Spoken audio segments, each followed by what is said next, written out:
Canada's Auditor General sounding the alarm over $200 million worth of federal contracts given to a single consulting firm, McKinsey & Company. Federal contracting and procurement policies exist to ensure fairness and transparency and value for Canadians. But they only work if they are followed. Karen Hogan found those rules routinely broken in 97 contracts awarded to the New York-based global management firm. We also found that each organization's own practices often did not demonstrate value for money. The contracts were handed out between 2011 and 2023 for a wide range of issues, including IT support, scientific research, even health and welfare services.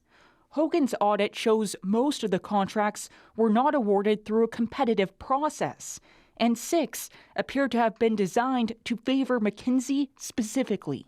Will the Prime Minister commit here and now no more money for McKinsey? The opposition is seizing on the Auditor General's scathing findings. Why do these Liberals show such affection for McKinsey but such disdain for Canadian taxpayers? When will they start respecting our public service and stop forking over money to rich consultants? Will the Prime Minister finally ban McKinsey from government contracting? This isn't the first time the government has come under fire for outsourcing. Speed to procure. Hogan recently scolded the government for the controversial ArriveCan app, concluding that its final cost impossible to determine due to poor financial record keeping.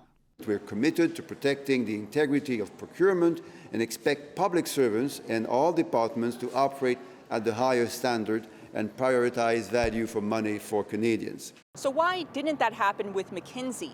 Well, the Auditor General says procurement policies may be too onerous as they are. So there's no need for more rules. She says the public service just needs to follow them. Olivia Stefanovich, CBC News, Ottawa. A second report, also from the Auditor General, looked at the government's ability to police cybercrime. With millions of Canadians reporting financial losses, the Auditor General warned Ottawa doesn't have the capacity or tools to fight cybercrime effectively. The report flags breakdowns between agencies in information sharing, coordination, enforcement, and response. The government says its work to increase security against cyber threats is ongoing. We intend to ensure they have the resources they need to prevent cyber attacks and dismantle cyber criminal networks. The investigations they undertake are complex and multi-jurisdictional, especially given that cyber criminals can perpetrate their actions from anywhere in the world.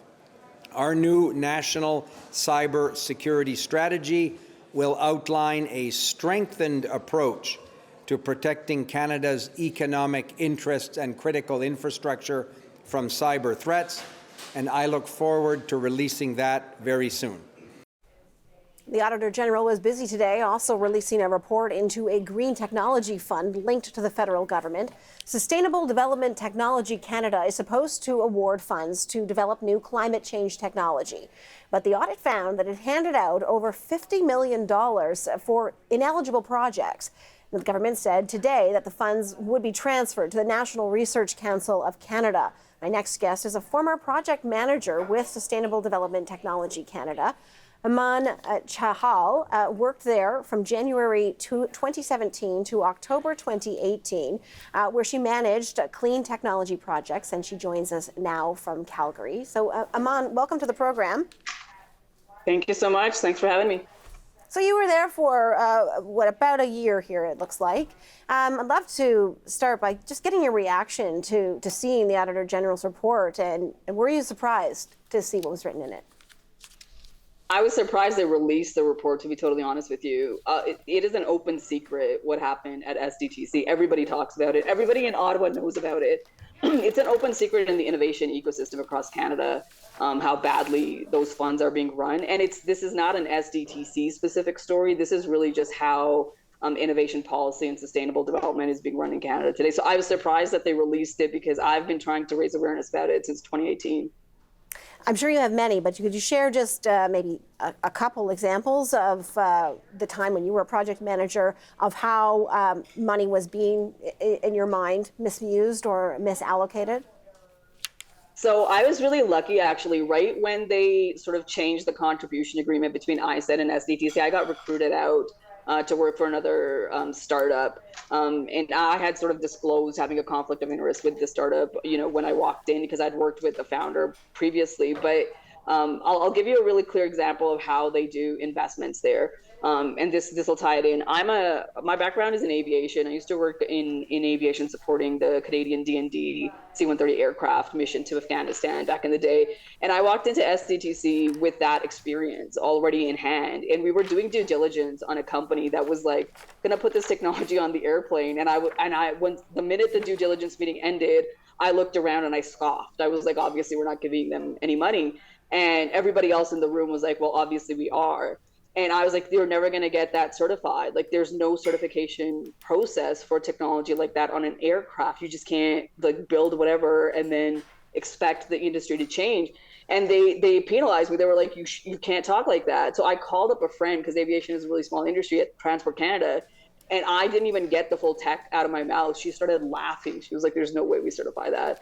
And so that company, since 2017, is still on the books for SDTC. They got multiple rounds of like COVID funding or other funding, and they've never done anything. I know they've never done anything because I was trying to cancel them. Okay, so I want to just to counter here and read the response that we've gotten from Sustainable Development Technology Canada to the Auditor General's report, and it reads that strong monitoring processes in place, so they are in place, to ensure that every project payment, every dollar is accounted for and has been correctly dispersed to the innovative clean tech projects and technologies that Canada needs to succeed in the new economy. So that's the response coming from Sustainable Development Technology Canada. What's your response to that? How much money are we making in clean tech in Canada for the amount of money we put in? There's no industry. We've not commercialized a single product. I mean, it's one thing for SDTC to claim that they have these checks and balances in place. I was the checks and balances. And when I walked in, like there was no manual for how you do it. So the Auditor General's report, or one of these reports, talks about an event in 2019, which we all call the Red Wedding. And what they did at that time is anybody who was against the corruption that was happening and didn't want to be on the take, everybody who had institutional knowledge was just fired. So Aman, just to be clear, you're using the word corruption. The Auditor General using words more like mismanagement and incompetence here. But let me just let's just ask you this. What would you like to see? I mean, someone with your level of experience, you were part of the organization that was giving out money, no longer there. But where would you like to see the money being spent to actually meet the aims that it's intended for? I think we have to start talking about developing real commercial funds. Like, if there's one industry that requires AI to come in and double blind it so that we don't misappropriate funds and we don't have these kinds of things, it's investments. Investments across the board are done extremely badly. Whether you look at the private sector or you look at the public sector, it doesn't matter, like potato. So what we need really is, what I was trying to do is amass all of the analytics. So I had the data from SDTC, plus I knew how it worked, and I was the data scientist from previous life. So what I was trying to do is create an algorithm to be able to do the investments in a double blind way. And, Leah Lawrence heard my presentation, which was on a PowerPoint, said it was so cute, and then took the PowerPoint, which I had to print out for her, and then put it into a filing cabinet that was next to the trash can. So we need to double blind this process. We need ombudsmen in place. What happens if a company is good and SDTC passes on it? But these are public funds. SDTC does not get to make that call. So let me pick up on that, the idea that this is public funds, because I'm just listening to you, your passions are clear. And as well, you clearly have a lot of knowledge on the subject. Canadians who are watching, these are public funds, as you say. How concerned should they be? I mean, it's a lot. We're talking about a lot of money. We're talking about almost $60 million here, not going to... No, this is the tip of the iceberg. What the Attorney General says that it should go to.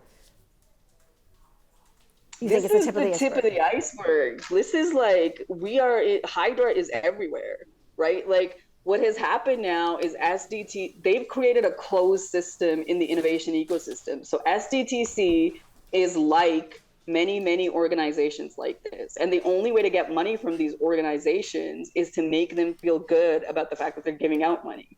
And the entire country is now set up where, like, we have these fake incubators feeding these fake funds. Like, I mean, how is any other organization different than SDTC? Just look at where the alum from SDTC went. Yeah. Let me ask you, I talk about you, I can hear the passion in your voice. I also hear frustration in terms of trying to make a difference. Oh, my apologies. I just speak real hurt. No, yeah, I'm not suggesting you shouldn't apologize. I can just, you sound frustrated, and you know, I'm sure you're not alone. You were not the only one who had these concerns, yeah? The funny part is, like, you're talking about frustration now. I've seen some real hilarious days with SDTC, right? Like, as the only person who came out publicly, and I was like, I'm showing analytics. I'm just looking at their analytics, doing analysis and sending them. And I'm literally telling them, SDTC, you're firing everybody who talks and tries to make you better and highlights concerns. And they had me reported to LinkedIn. So they tried to fire me from LinkedIn. And I'm kind of sitting there thinking, like, oh my God, like, how much more meta can you get here? Aman, thank you so much for adding your experience to the conversation. It's certainly a good perspective to have. Aman Chahal, pardon me, is a former project manager with Sustainable Development Technology Canada. Thanks for taking the time. Cheers, thanks.